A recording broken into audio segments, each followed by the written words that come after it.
You're saying I miss going to the gym because I miss being social. I do not socialize in the gym. I don't talk to people. I put my headphones on It's not and about being social. I put an angry face on because I don't want anybody to talk to me. Then your friend's over here buying a Rolex and a G-Wagon and a mansion, and you're like, oh, I'm hard to pay my bills this month, and this guy's killing it. I'm not saying you should. Nah, that was targeted. All right, everybody. Welcome back to another episode of the 1% Podcast. I'm your host, Vin, and I'm Shane. And today we are going to talk about teamwork. Because I've heard if you take out the team in teamwork, it's just work. And that honestly, that's all I have. I just wanted to read Shane's whiteboard to you guys because that's what I always do. I kind of made a habit of it. But no, that's not what we're talking about. Today we're talking about what we believe happens in a 1% lifestyle. Now, as you guys know, we always talk about what it is to live a 1% life. It's not necessarily about the money, the wealth, the billions or millions. It's more about how do you show up daily.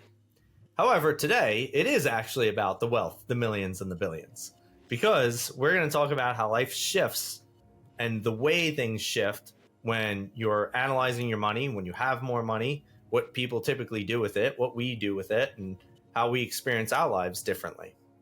I won't let Shane lead it because he makes more money than I do. So Shane, start.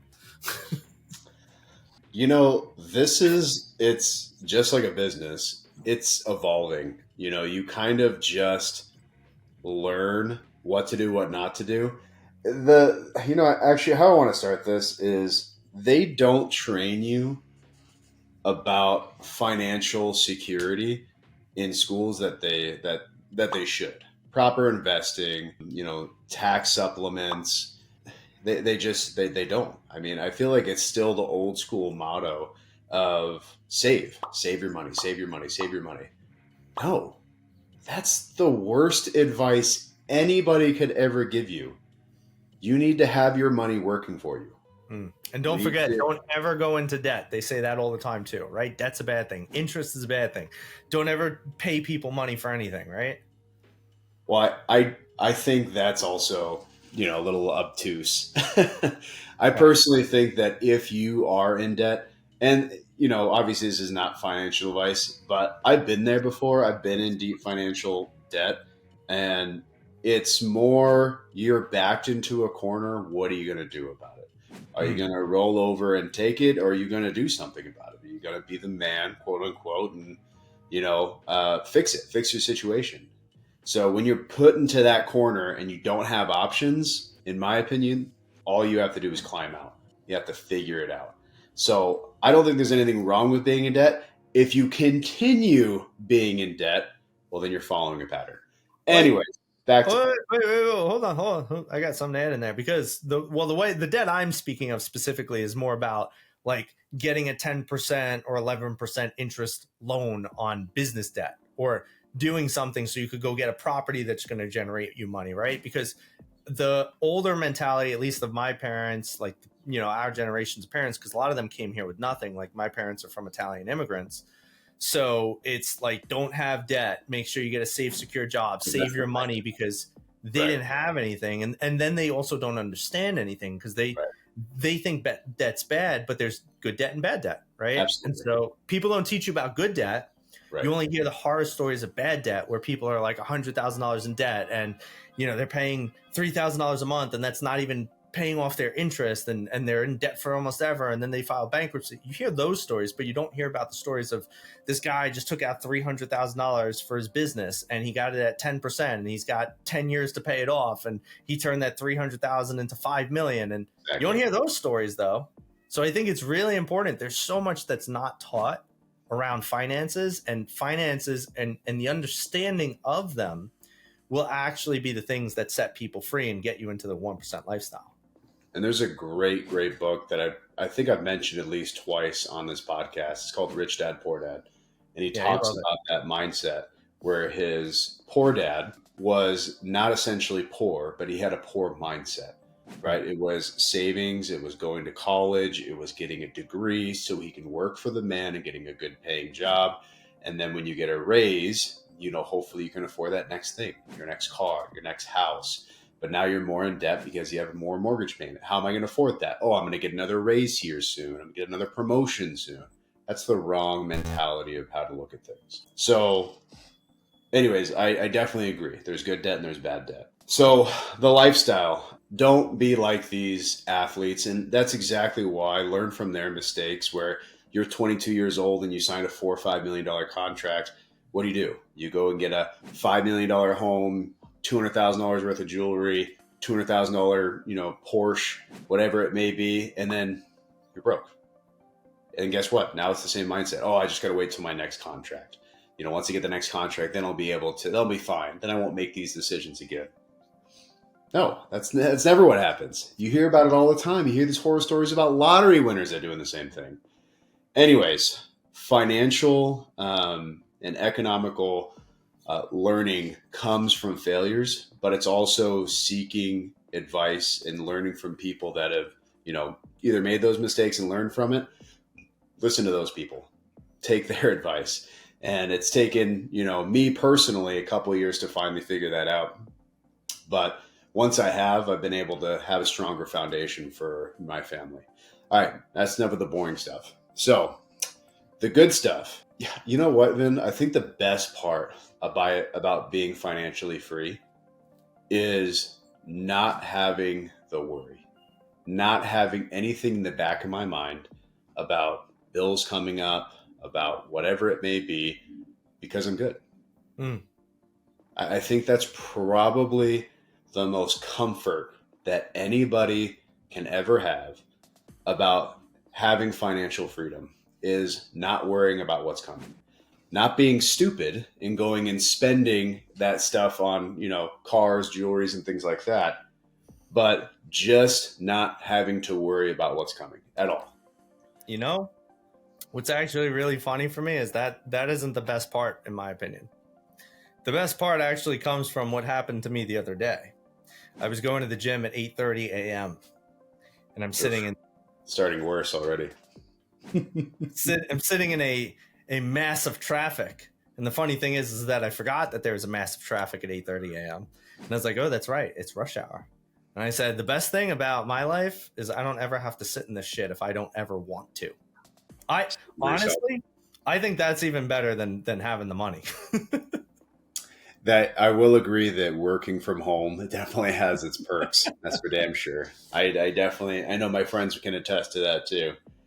But I think that was probably the first thing that I noticed once I started, hitting a level of wealth that bills are paid for. You don't have to worry about paycheck to paycheck. And now you're looking at things that's going to help you grow even more.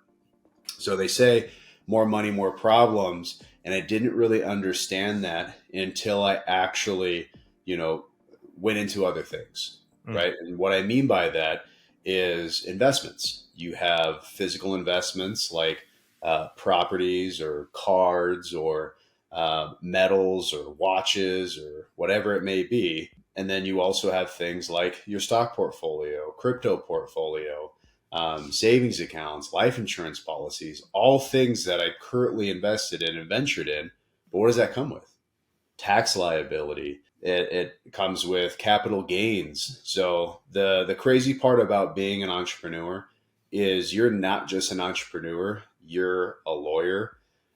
You're a bookkeeper. You're an investor. You're a financial advisor. You have to learn every single thing about it to a degree where you know what you're doing.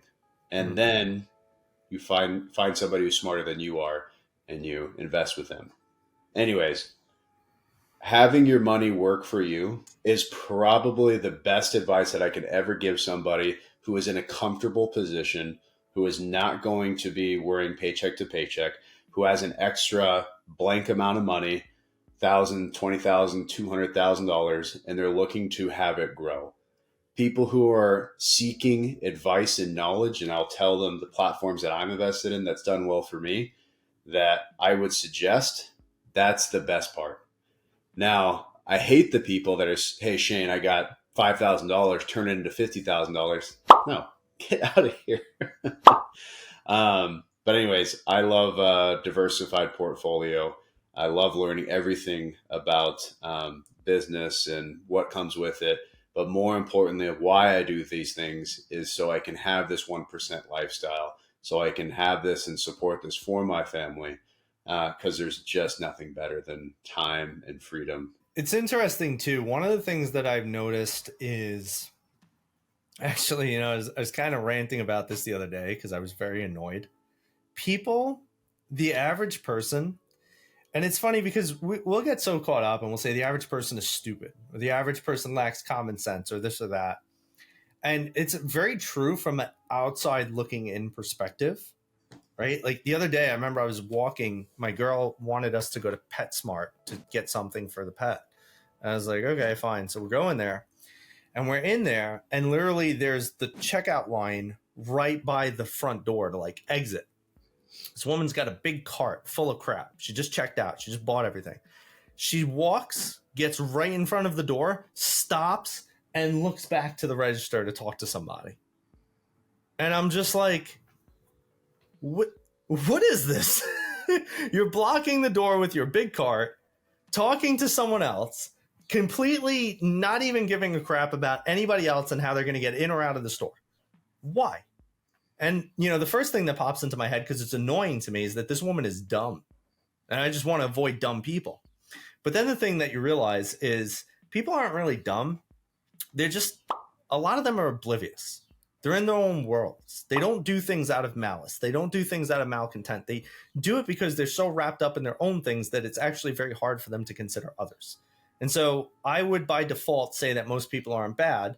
I think most people are just absorbed in their own things, and it leads to us believing that it's inconsiderate because we think that they're personally doing it to us because we're frustrated in whatever moment we're in. So the reason I'm going through this whole spiel is because I turned around to my girl and I said, you know what? Now I understand why rich people build full gyms in their home, why they have a butler, why they have a maid, why they have someone to cook for them. They don't want to deal with anyone. they just don't want to deal with people wrapped into their own worlds. So they have enough wealth that they just create their own worlds. And I thought, wow, that's such a great thing. Because even the other day, all of this was sparked because I was at the gym. The gym was too packed. People are sitting there texting. They're not doing the workouts right. They're doing 20,000 sets. I just want to get in. I want to work out. I'm not texting. I'm not on my phone. I don't want to bother with anyone. I want to get the hell out. Can't do that. Can't do it. It's too packed. Everybody's talking. Who's sitting there doing thumb day? Who's sitting there not paying attention? I just don't want to deal with it. And then you go to the store and you're trying to shop for food and there's lines. And again, there's people like just looking at stuff. And they're just standing there. And you can't get around them to look at the selections because it's like they're there. And so I'm just realizing, I'm like, you know what I really want to do as my wealth continues to grow? I just want to get all this crap and bring it into my house and figure out how to avoid people and the everyday monotony. I mean, I guess that's a goal to have. As a person who has their own gym in their house, I miss being social. I've been in Vegas for a year and a half now. I moved away from, friends and extended family.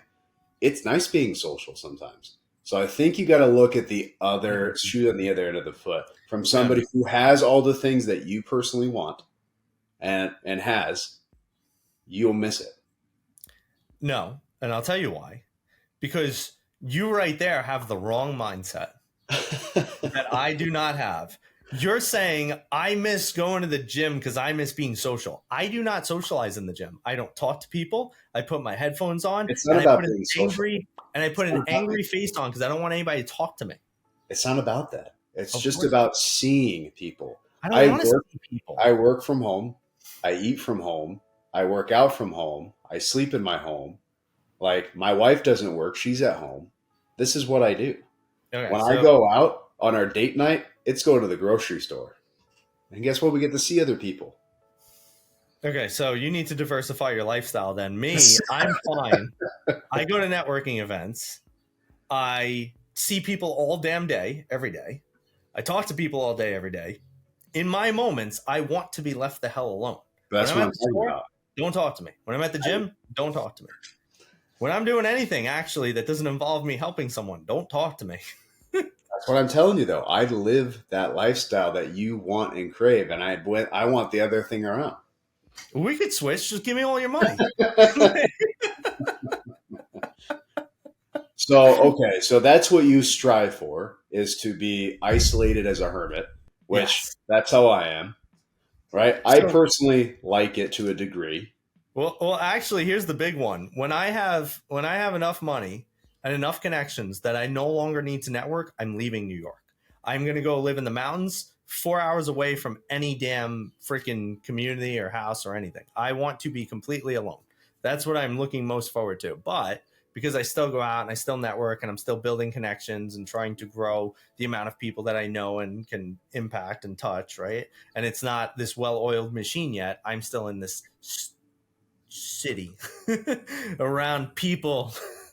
So if we related this to, we're both in cities, you're in a major city, right, in New York, and I'm in the suburbs of Las Vegas.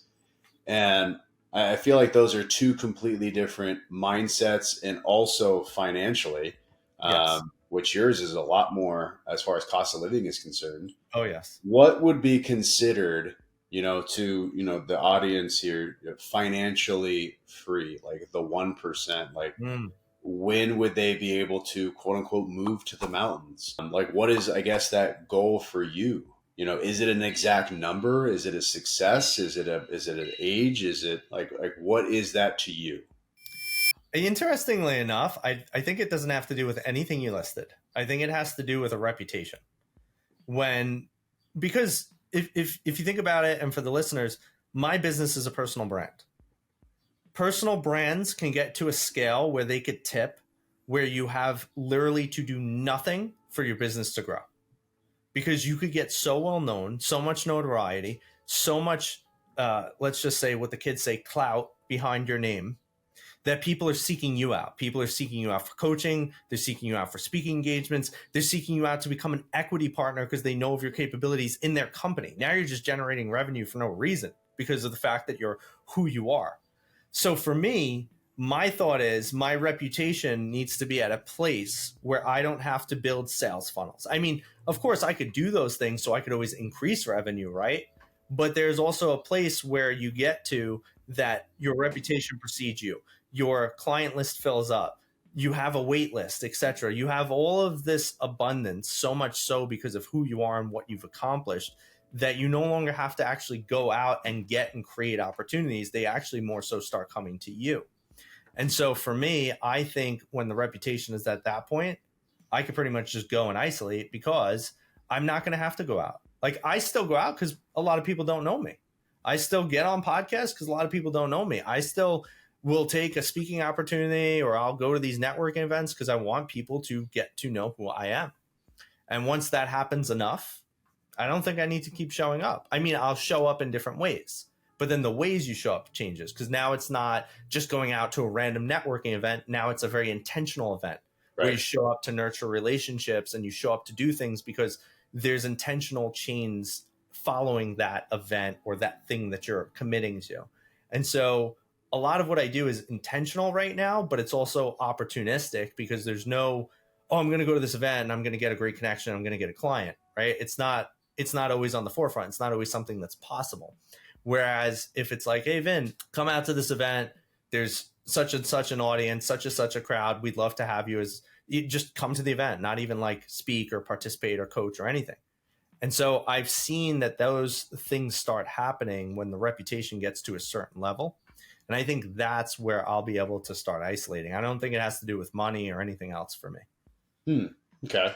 That makes complete sense, especially from a brand. I know when you do that and you legally change your name to Vin T. Robbins, you've made it. You'll be in the mountains doing virtual seminars, and I look forward to that.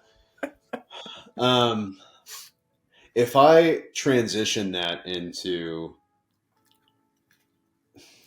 I don't know if I'd be able to transition that question for me, because it's not really, it's the same thing. It's not really a number or an age, but for a company that specializes in employment, which is my bread and butter, it's always, and I've heard this from multiple people, as far as like, well, why don't you sell, or why don't you do this? And it's like, it's a success thing for me, right? I Yeah. have certain goals and expectations, and aspirations for this company, but I don't know if I'll ever be satisfied. I don't know if that's a problem either. You know, as far as a personal lifestyle, everything is great, phenomenal. Could it be better? Can my portfolio be better? Absolutely. But is satisfaction a real thing? No, I don't think not so either. not if you're like a driven person. You should be. My favorite saying is to tell people you should be happy yet dissatisfied, because the reality is that you could be happy without being satisfied. But I think if you're satisfied, you actually might not be happy. I mean, you're Because, content, right? well, think about it. There's no end to human potential. There's no end to what we're capable of. Especially if you think about it, and you could shift into anything. Can you always become a better father? Can you become a better businessman? Can you generate more money? Can you start a new business? Can you build something? Can you fix your body more? Can you travel more? Like, there's always something else you could do. And so I feel like, to me, people that are content with life, I don't think they're truly content with life.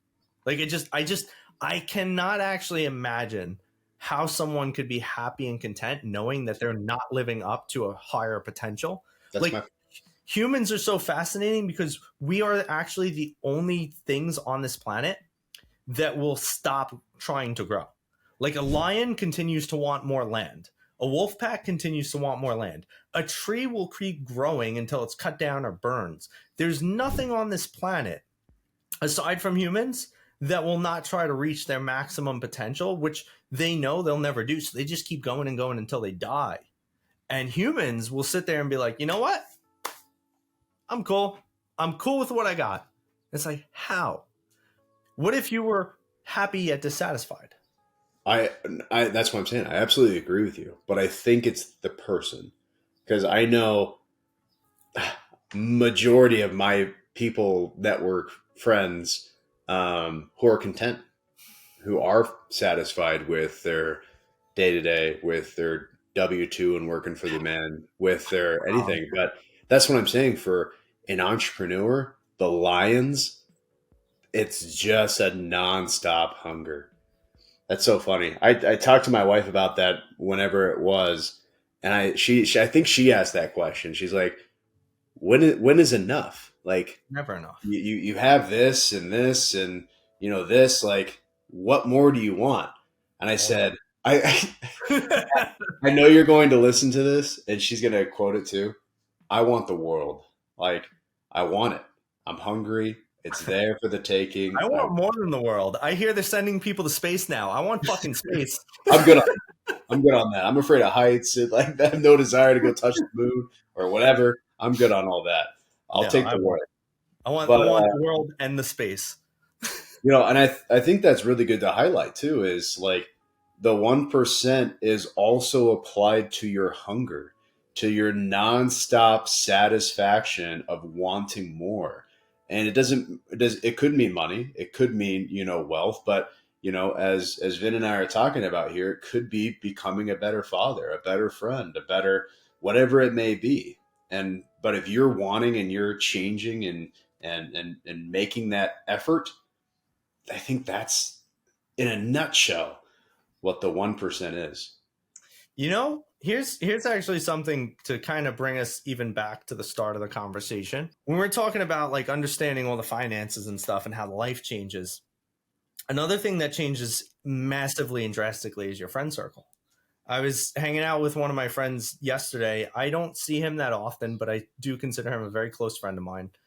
We have two very different schedules, and we got together yesterday. Now, he doesn't fully understand what I do in like my capacity. Like, he does, but he doesn't fully understand it to some degree. But what I would say is he's always curious. He's always cheering me on. He always wants to know more. And that's what makes him a great friend that I don't see myself needing to get rid of or replace. The interesting thing is he was saying is like, because he's always inviting me. He was always inviting me to a lot of social events. He's got a lot of people that are very social and always doing stuff. But I don't want to go to any of them. And he's like, why don't you like going to these things? And I'm like, well, there's a big reason. I said, because I don't like talking about myself much. And he goes, why not? He's like, you do so many amazing things. And he's like, and you've achieved so much. And like, you have such an incredible story. Why don't you want to talk about it? And I'm like, because here's the thing. The average person that I'm going to talk to doesn't know what the hell I'm talking about.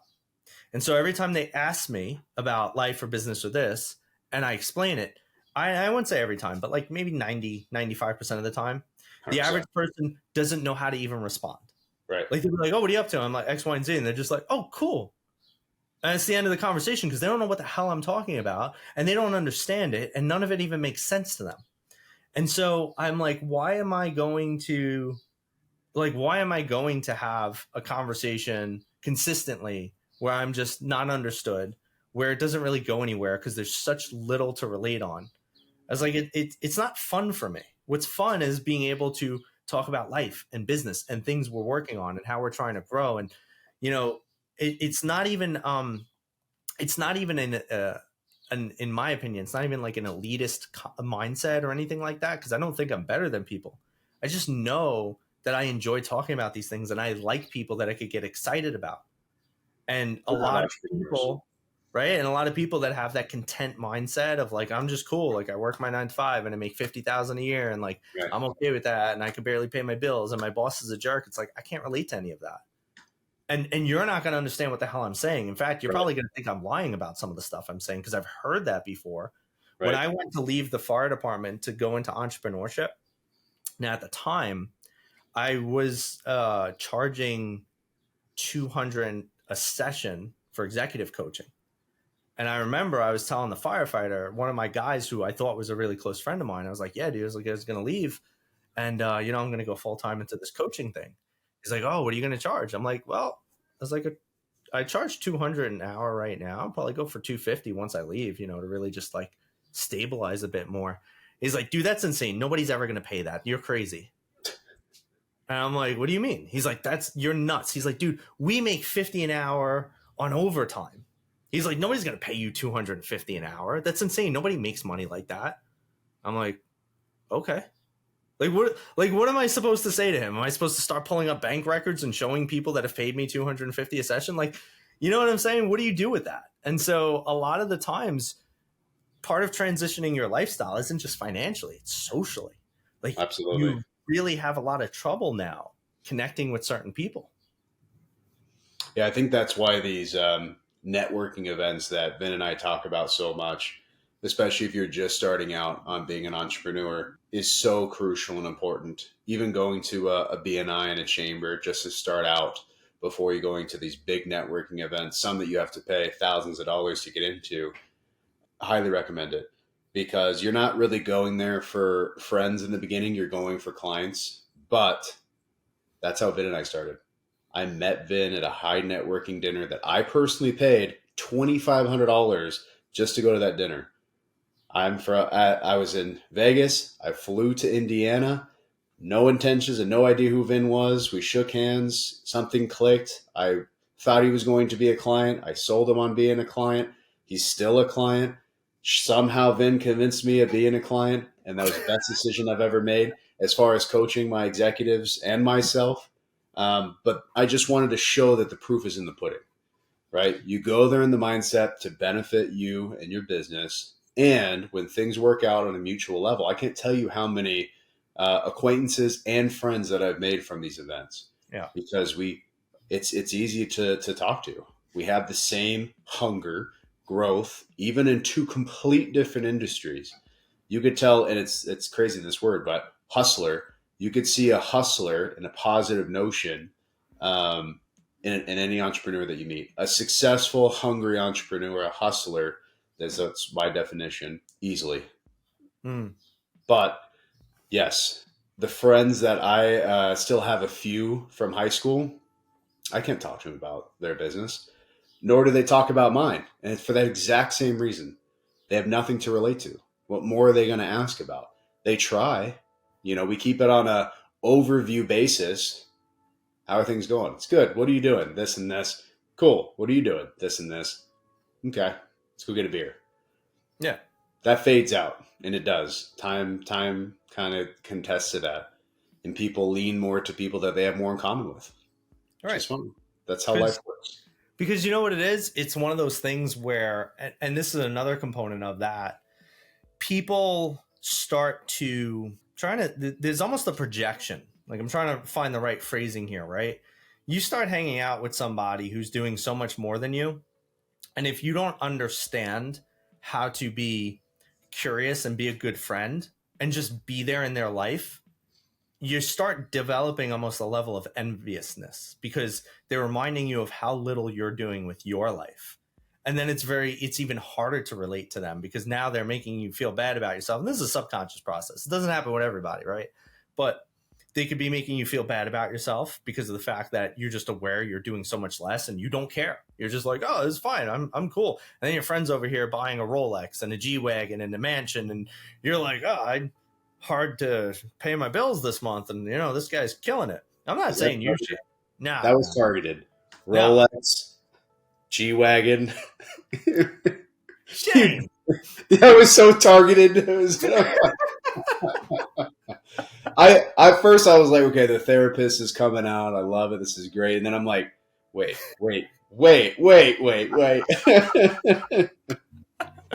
It's the freshest in my mind, honestly. No, I want you to keep going because I actually agree with that sentiment.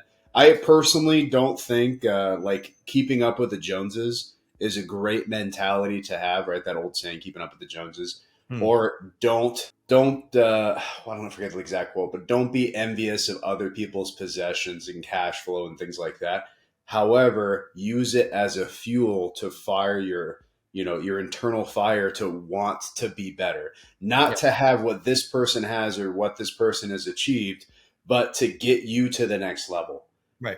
It's not a comparison. It's not an enviness. It's like, this guy has this. I can easily do what this guy is doing 10 times more. At least that's how I see it, as my internal fuel. No, you're correct. I mean, and that's the thing. There's a few friendships I had to cut off because I was aware of the envy and enviousness that they weren't even aware of. And obviously that comes from my own background, right? But you could also listen to what people say sometimes. Like, one of my friends, we're not friends anymore, but when I became a firefighter, he wanted to be a firefighter. He didn't get the opportunity. He couldn't do it. He didn't get high enough on the list. I did. And then I was like, I don't want to be a firefighter. He was jealous of that. I remember he would say stuff. Like, one time I said something. He's like, you think you're so hot now that you're a firefighter? I'm like, dude, I don't even want to be a firefighter. I'm like, I don't think I'm hot because I'm a firefighter. I don't even want to be a firefighter. Like, it's not a thing for me. I'm not sitting here like I'm on top of the world, super proud because I'm a firefighter. It's like, I don't want to be a firefighter anymore. I've made it in my mind that I want to go pursue entrepreneurship. Right. And then I did that. And then one day he asked me, he's like, oh, how much do you charge per session? And again, at the time it was about $250 a session. He was a school teacher and he was making, I don't know, I think 40 or 50,000 per year, whatever. And then he's complaining about how he doesn't have enough money. And I was like, dude, why don't you go out and start tutoring? Like, tutors could charge like 60 an hour, 70 an hour, especially if you're a great tutor. And as you start building a clientele, you can start charging more and demanding more for your time because you're now getting known about. Like, I literally, like, just boom, like how I built my coaching business, because that's what I did. I started off very low, and as I got clients and we're getting results, I started charging more, and et cetera. And so I literally just gave him the whole playbook, and he turns around to me, he's like, yeah, we can't all make 200 an hour like you can. And I was like, where does that even come from? This is why I don't give advice to friends, by the way. Quick little insert. Right. And so it's one of those things where people will surprise you because they want you to do good, but never better than them. And that's a pretty old quote. And it's actually really funny because I never thought that quote would be true until I experienced it. Mm-hmm. And we always want to think that it's not money that changes people. It's position, status, and recognition that changes people. When I started changing my life, it reminded him of how little he was changing his. When I started making more money, it reminded him of how little he was making in his own life. When I started getting a good relationship with my girl, it reminded him how he was single and can't keep a girl. And people just mirror stuff. People will see your success, and because they can't make sense of it and they can't understand it and they don't know how to get there, it's going to start hurting them. And then because they're feeling hurt people, you're going to start getting those little quips every now and then. You're going to start getting the jabs that you're like, where the hell did that just come from? Now, before you know it, you probably don't have a best friend anymore. even though you've been friends for 11 years. And that's what happens, unfortunately. So nobody really prepares you for entrepreneurship. It's kind of the interesting thing. And on the other side of it is what Shane and I are talking about, is like that 1% lifestyle. Like, you lose a lot to become a 1%er. And it's not necessarily a bad thing. And then it's like, well, how do you start living differently now? Because life does become different. And that's why people that are seemingly in different positions tend to hang out with people that are seemingly in different positions, because it's not because they're selfish. It's not because they don't want to help others. It's because they just want to be around other people that get them. They just want to be around people that they're not going to have to feel like they can't be themselves around, or that they're hesitant thinking about, well, if I say this, how are they going to feel, or this, that. I just want to be around somebody that gets it. And that's why you start gravitating towards different kinds of people. I honestly don't have much more to say than that. I think that's a great way to end. And it really hits entrepreneurship in a social setting in a nutshell. I mean, it's spot on, 100%.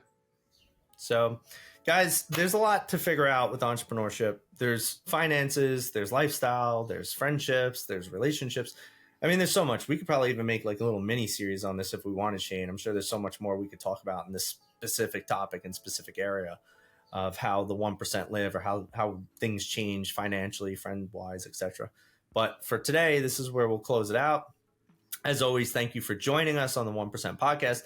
Leave a comment, leave a like, let us know how'd you enjoy the podcast. Give us a rating, share it with a friend. And if you have any questions or comments or anything, you're always welcome to reach out. So thanks for joining us. I'm Vin. I'm Shane. And see you guys. We're here.